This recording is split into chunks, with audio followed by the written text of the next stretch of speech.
Hello नमस्ते दोस्तों, मेरा नाम है अतुल और एक बार फिर से मैं हाजिर हूँ इस यूट्यूब चैनल पर।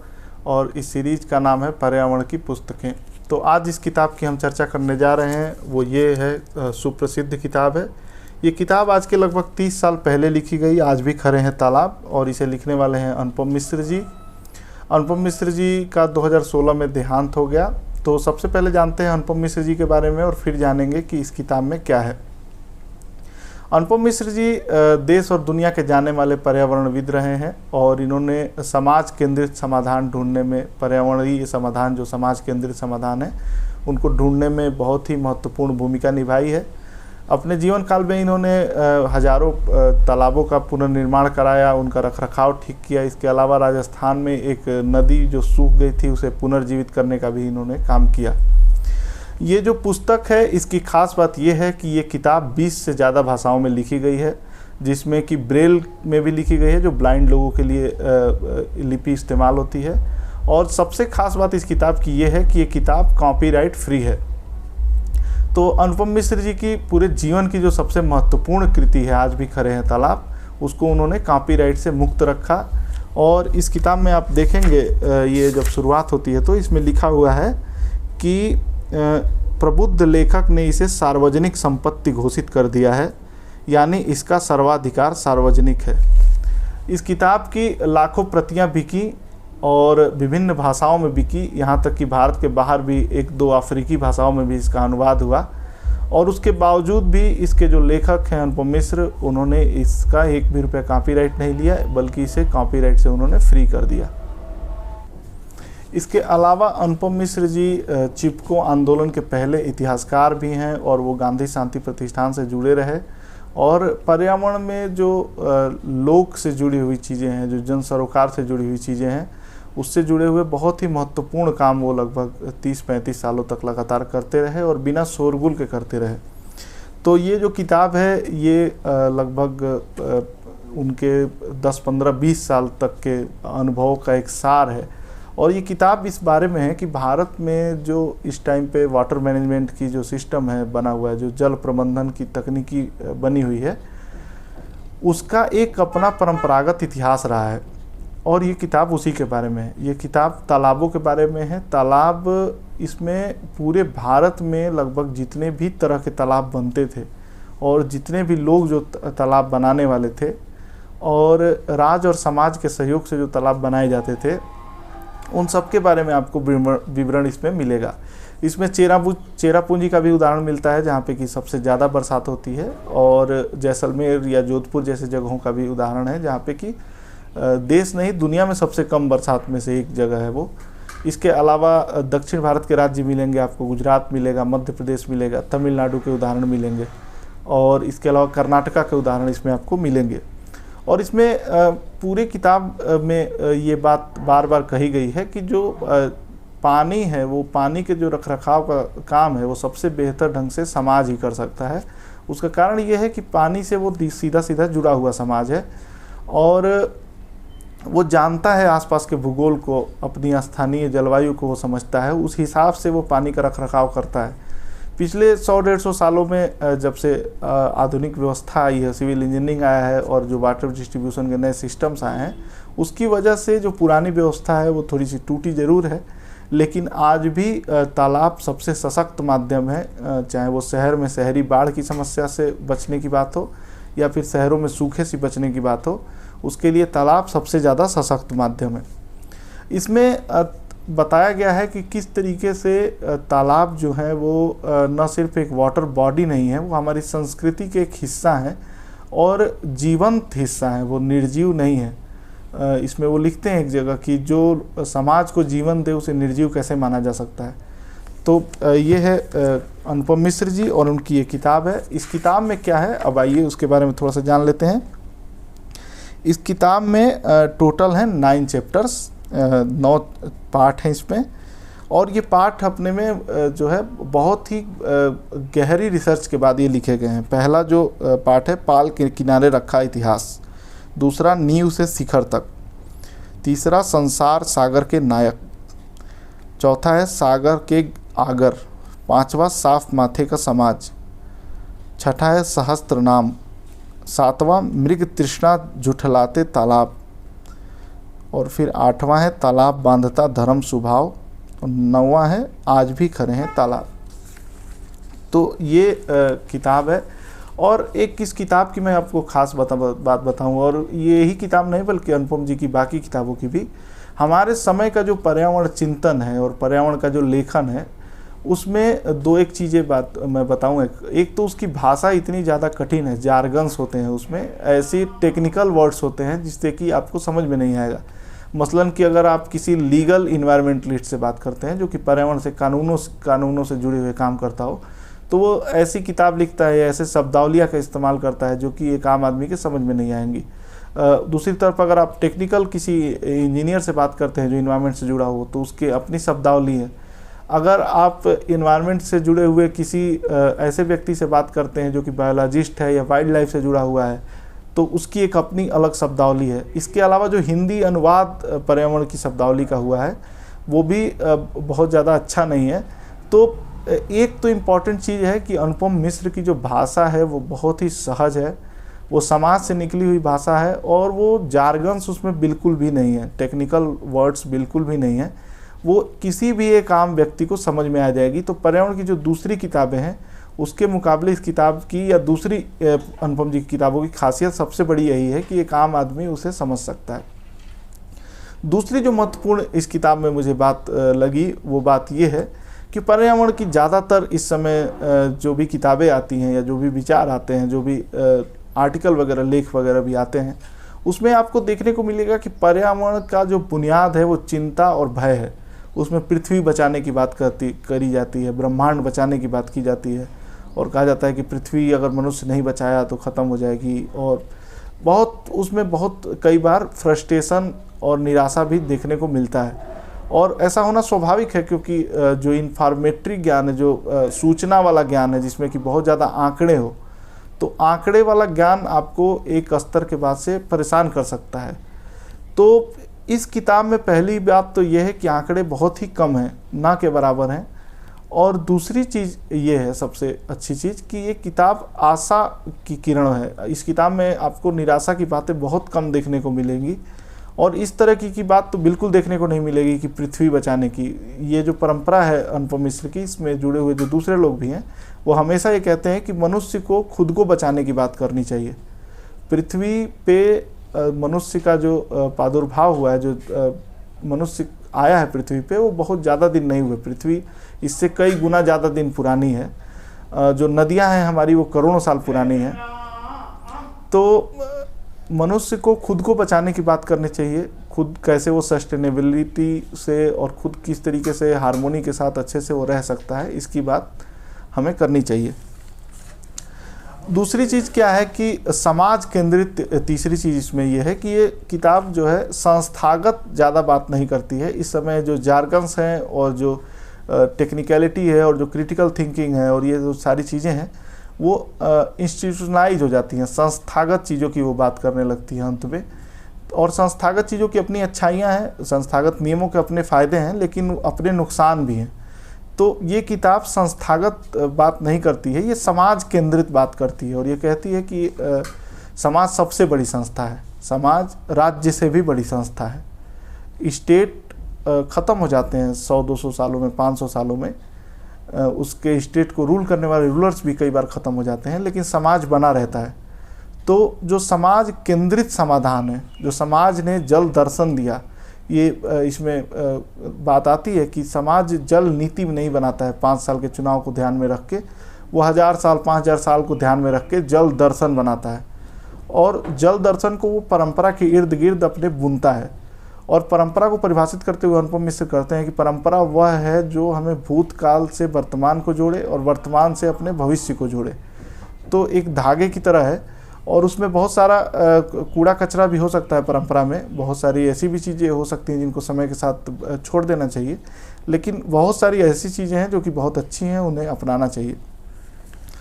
तो ये किताब शुरू होती है, और इसमें मैं आपको कुछ एक चीज़ें बताऊं। ये वैसे किताब इतनी बड़ी और इतनी महत्वपूर्ण किताब है कि इसके बारे में चर्चा करना भी उसके लिए भी बहुत अच्छा एक ज्ञान चाहिए लोक इतिहास का, और जो लोक ममत्व है बार बार इसमें इस्तेमाल होता है कि ममता की भावना पर्यावरण की तरफ तर्क से नहीं देखता है समाज। पहले का समाज या ग्रामीण, आज भी ग्रामीण समाज उसको एक ममता से, एक लगाव से देखता है।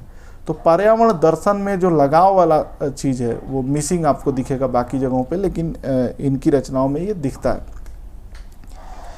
ये किताब शुरू होती है और इसमें पहला ही लाइन है, अच्छे अच्छे काम करते जाना, राजा ने कूड़न किसान से कहा था। और ये पूरी किताब और अनुपम जी की पूरी ज़िंदगी इसी के आसपास घूमती है कि बाकी दुनियादारी अपनी जगह ठीक है, समस्याएं अपनी जगह ठीक हैं, जो पर्यावरण से जुड़ी हुई चीज़ें हैं, जो राजनीति है उससे जुड़े हुए जो विज्ञान है वो अपनी जगह ठीक है, लेकिन अच्छे अच्छे काम करते जाना। और ये कहानी सुनाते हैं और कहानी से ये बात शुरू करते हैं और उसमें वो कहते हैं अच्छे अच्छे काम करते जाना। इसमें एक फ़ोटो आपको देखने को मिलेगा, तालाब के जो आसपास में एक जगह होती थी आगौर। आगौर का मतलब ये हो गया कि वहाँ का पानी आता था तालाब में इकट्ठा होने के लिए, उसमें आपको जूते वगैरह पहन के जाने की इजाज़त नहीं होती थी। तो आगौर जहाँ से शुरू होता था वहाँ पे एक पत्थर लगा होता था और लोग समझ जाते थे कि इसके आगे जो है तालाब है, तो यहाँ से हमें साफ़ सुथरा रहना चाहिए, गंदगी नहीं फैलानी चाहिए, थूकना नहीं चाहिए और जूते नहीं पहन के जाना चाहिए। इसमें वो बताते हैं कि जो तालाब बनाता था उन्हें समाज संत मान लेता था, उन्हें बहुत ज़्यादा सम्मान दिया जाता था और वो हजारों सालों से विकसित एक लोक ज्ञान की अद्भुत परंपरा थी, जिसमें कि राज और समाज दोनों मिलके तालाब को बनाते थे और उसका ख्याल रखते थे।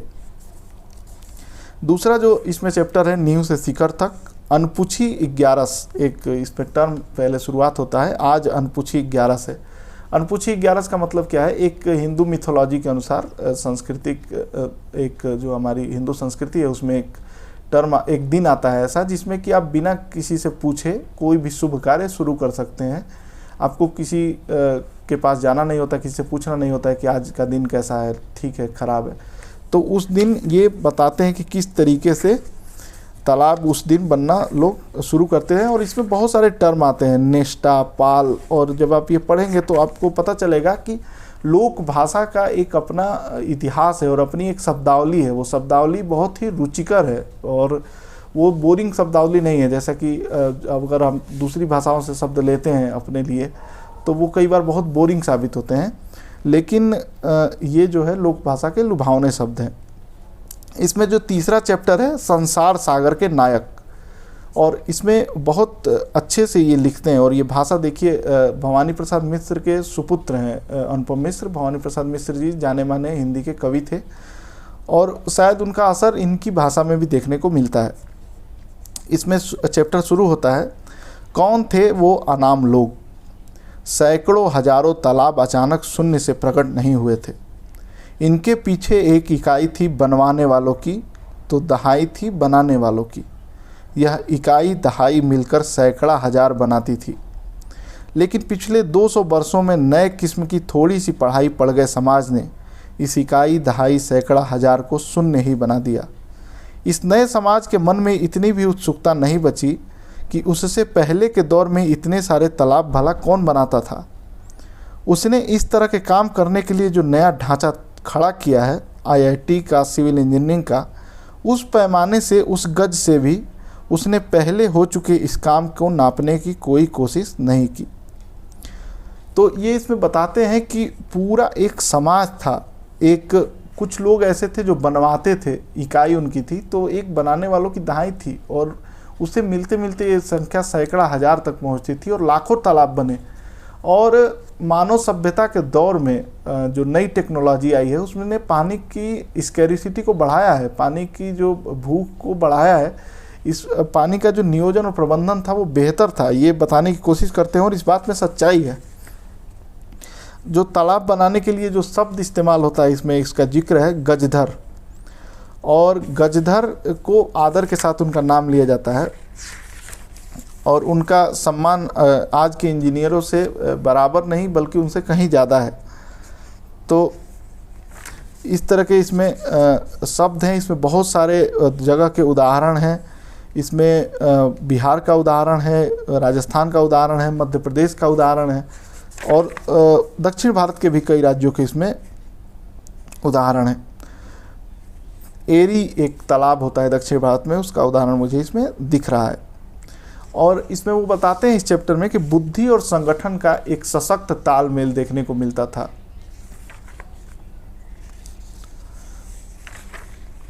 ये चैप्टर ख़त्म होता है और चैप्टर ख़त्म होने से पहले एक महत्वपूर्ण लाइन है, वो आप देखेंगे। सैकड़ों हजारों तालाब शून्य से प्रकट नहीं हुए थे, लेकिन उन्हें बनाने वाले लोग आज शून्य बना दिए गए हैं। तो ये इस तरीके से चैप्टर ख़त्म होता है।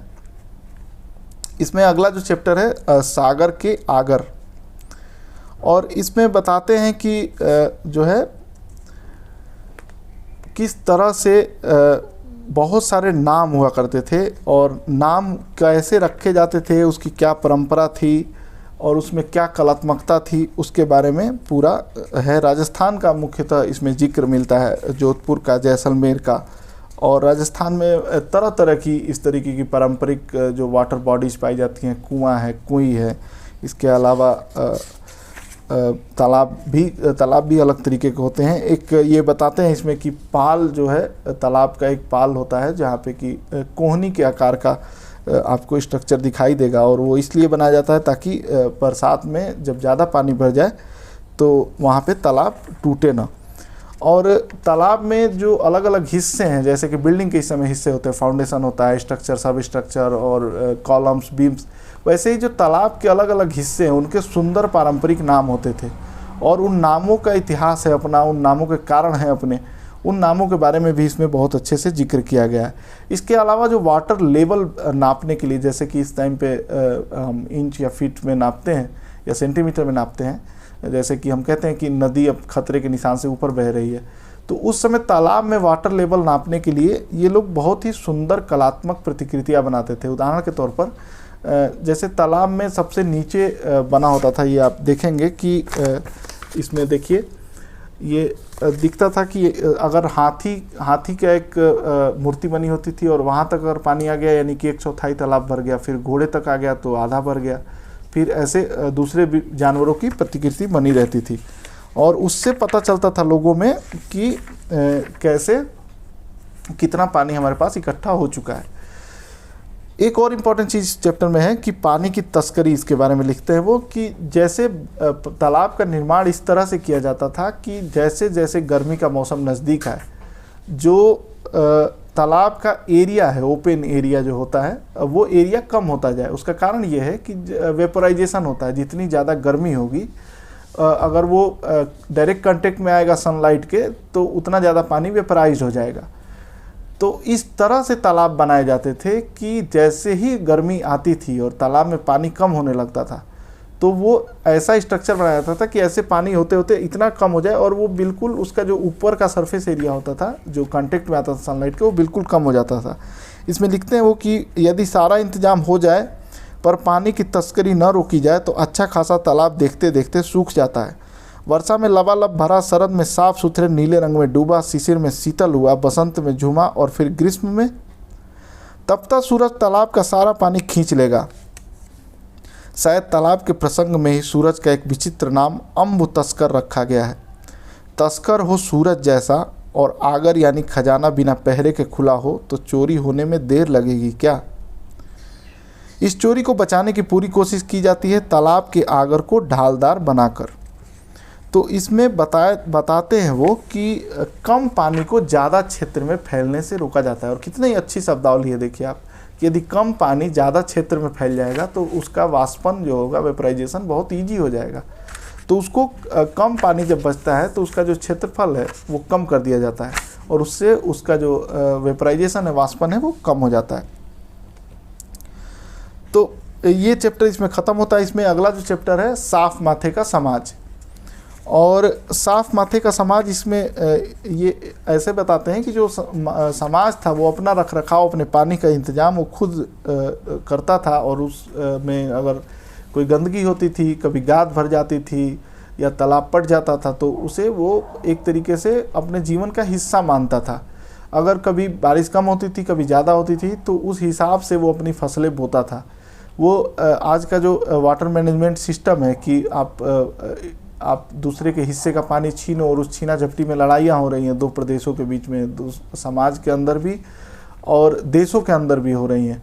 तो ये समस्या नहीं थी, लोग अपने पानी का इंतज़ाम खुद करना जानते थे और जितना पानी प्रकृति ने दिया है उनकी स्थानीय ज़रूरतों के हिसाब से, स्थानीय जलवायु के हिसाब से, उस हिसाब से वो तालाब बनाते थे, उस हिसाब से अपनी वाटर बॉडीज़ को मैनेज करते थे और उस हिसाब से डिस्ट्रीब्यूशन करते थे, उस हिसाब से अपनी पूरी जीवन शैली वो बनाते थे। तो जल दर्शन के हिसाब से जीवन दर्शन वो बनाते थे अपना।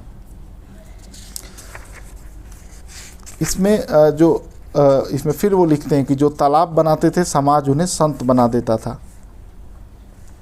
अगला जो चैप्टर है इसमें सहस्त्र नाम, जैसा कि नाम से स्पष्ट है, इन तालाबों के सहस्त्र नाम थे, हजारों नाम थे।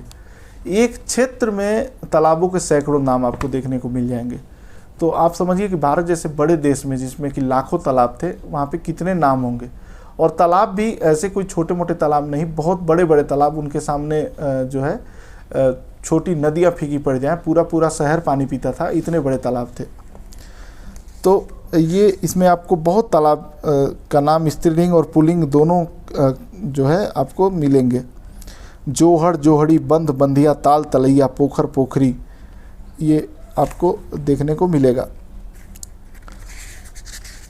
दिल्ली के बारे में भी इसमें जिक्र है कि दिल्ली में लगभग 300-350 तालाब हुआ करते थे एक समय में, और ये बहुत पहले की घटना नहीं है, 100 साल पहले की घटना है ये, और समय की तेज़ रफ्तार में ये नाम पीछे छूट गए। तो ये था ये चैप्टर। और अगला इसका चैप्टर है मृग तृष्णा झुठलाते तालाब। ये चैप्टर जैसा कि नाम से स्पष्ट है, मृग तृष्णा एक ऐसी फिनोमिना है जिसमें कि बहुत ज़्यादा गर्मी में यह भ्रम होता है कि रिफ्लेक्शन ऑफ लाइट के कारण ऐसा भ्रम होता है कि जो है पानी है सामने देखने से, और ऐसा अक्सर डेजर्ट यानी रेगिस्तान में होता है। तो मृग तृष्णा को झुठला देते थे। एक ऐसी जगह जहाँ पे कि रेगिस्तान था पूरा, जैसलमेर वाला इलाका या बाड़ामेर या जोधपुर का, वहाँ पे हज़ारों साल से परंपराएं चली आईं और उन्हें पानी की ऐसी कोई कमी महसूस नहीं हुई। जबकि दूसरे जो समृद्ध माने गए इलाके हैं, महाराष्ट्र में कई बार जो है पानी एक्सप्रेस भेजी जाती है या दूसरे भी देश के कई हिस्सों में भेजी जाती है, लेकिन ऐसी जगहों पे जहाँ पे कि बिल्कुल पानी इंच में बहुत ही कम बरसता है, सेंटीमीटर में भी बहुत कम बरसता है, दुनिया में सबसे अधिक कम पानी बरसने वाली जगहों में से एक है, वहाँ पर मृग तृष्णा को तालाबों ने झुठला दिया। और इसमें उदाहरण है जैसलमेर का गढ़सीसर, और उसके अलावा भी और बहुत सारे तालाब थे। और इसमें एक टर्म आएगा, बोलते हैं लोग कि एक टर्म है कि राजस्थान की रजत बूंदे, वो कहते हैं कि वो लोग इंच में सेंटीमीटर में तालाब के पानी को, मतलब बारिश के पानी को नहीं नापते हैं, बल्कि वो कहते हैं कि ये रजत बूंदे हैं, ये जितना बचा लो आपके काम आएंगी। अगला जो चैप्टर है, तालाब बांधता धर्म स्वभाव। तालाब जो है वो धर्म का प्रतीक माना है, और धर्म का मतलब रिलीजन से यहाँ पे नहीं है, मजहब से नहीं है, धर्म का मतलब है जीवन शैली से या जो वे ऑफ लाइफ है उससे। और इसमें वो चैप्टर का शुरुआत होता है, कहते हैं अनुपम जी कि जो समाज को जीवन दे उसे निर्जीव कैसे माना जा सकता है। तालाबों में, जल स्रोतों में जीवन माना गया और समाज ने चारों ओर अपने जीवन को उनके अनुसार रचा।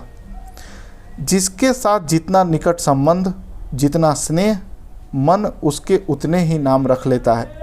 देश के अलग अलग राज्यों में, भाषाओं में, बोलियों में तालाबों के कई नाम हैं। इस चैप्टर में एक और चीज़ मिलती है, तालाबों में प्राण है। प्राण प्रतिष्ठा का उत्सव बड़ी धूमधाम से होता था, इसमें लिखते हैं वो।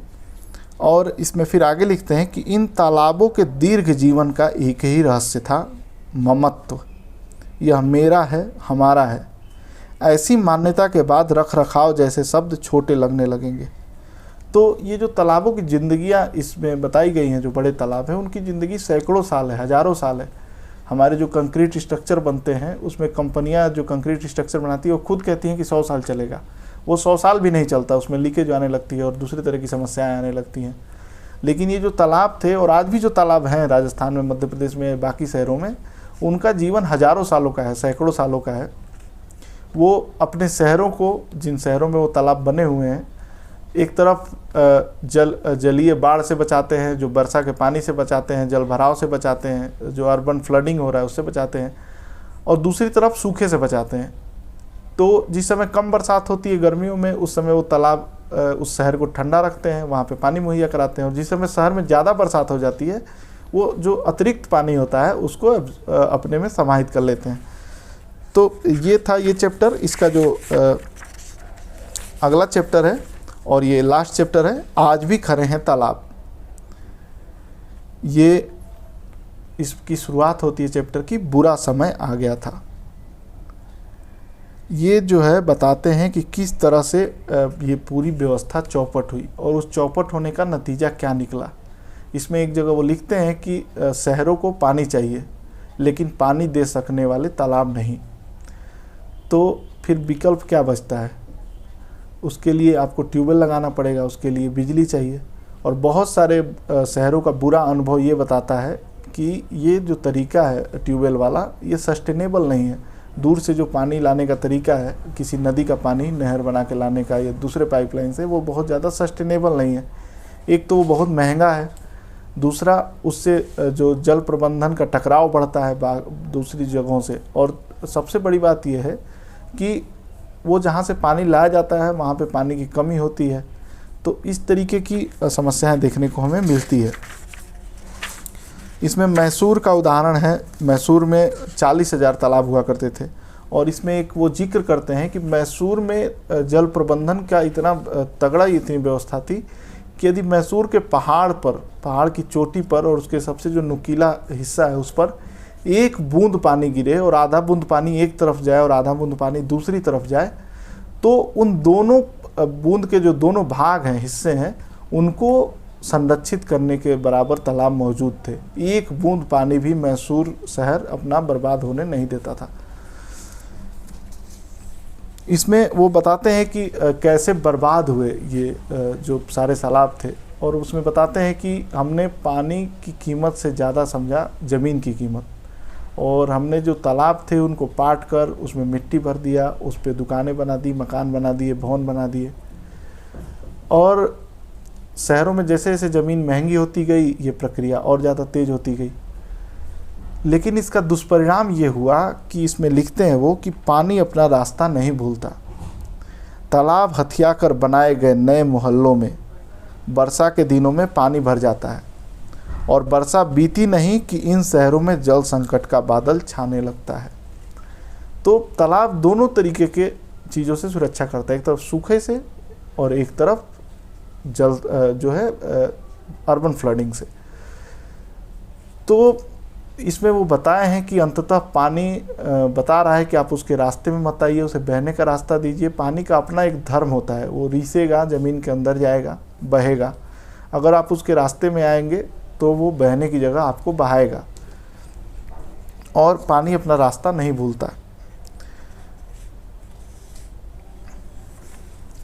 और ये जो है इसमें और भी कई सारे 2-3 उदाहरण दिए गए हैं इसमें।